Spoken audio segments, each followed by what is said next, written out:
এক লোক তার স্ত্রীকে নিয়ে নতুন একটা ভাড়া বাসায় উঠে থাকা আরম্ভ করলো।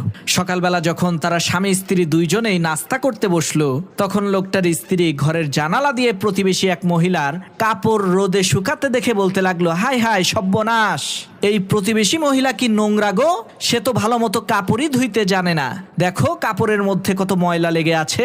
এইভাবে সেই প্রতিবেশী মহিলা যখনই তার কাপড় ধুয়ে রোদে শুকাতে দিত, তখনই ওই লোকটার স্ত্রী প্রতিবেশী মহিলাকে তুচ্ছ তাচ্ছিল্য করে বলতে থাকতো, কি অপরিষ্কার বোকা মহিলা, কাপড় ধুইতেই জানে না।